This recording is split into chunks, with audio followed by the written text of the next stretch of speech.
The Guam Environmental Protection Agency issued 3 notices of violation, 1 to a military contractor and 2 to a pair of Tumon businesses.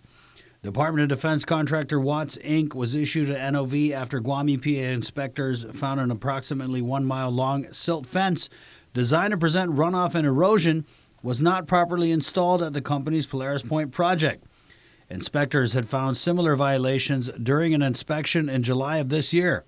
The agency found Watts failing to secure the erosion and sediments rendered it ineffective and incapable of preventing sediment from the construction site from reaching a nearby river, wetlands, and the ocean. You run the risk of soil erosion. You run the risk of that inundating wetlands and our recreational waters. So part of our regulations are to make sure that your project is properly managing soil erosion and runoff from your project site. Fines for this type of infraction carry a statutory maximum of $125,000 and not more than $10,000 per day.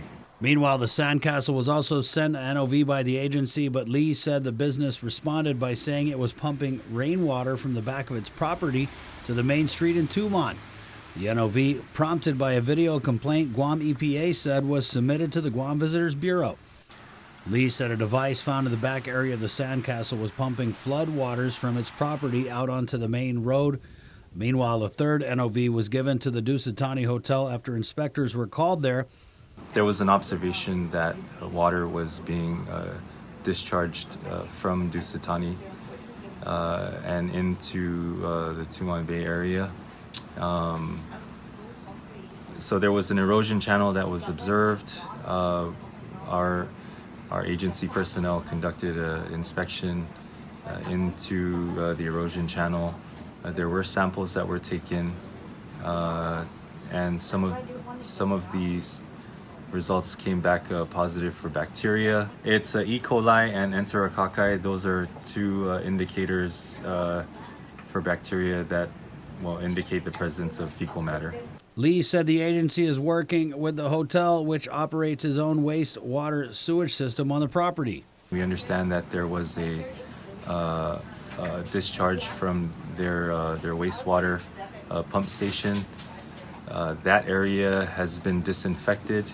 So we're working with them to make sure that in storm events they're properly managing their water, their storm water off of the property. 3 samples were collected by Guam EPA staff.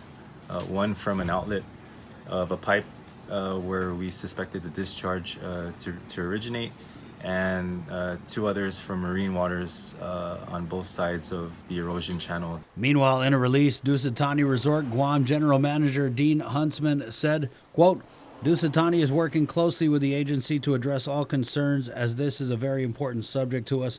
Rest assured, we are committed to eco-friendly practices and sustainability of our natural resources. End quote. The NOVs can be found on the agency's website, epa.guam.gov. For Guam's News Network, Chris Barnett reports.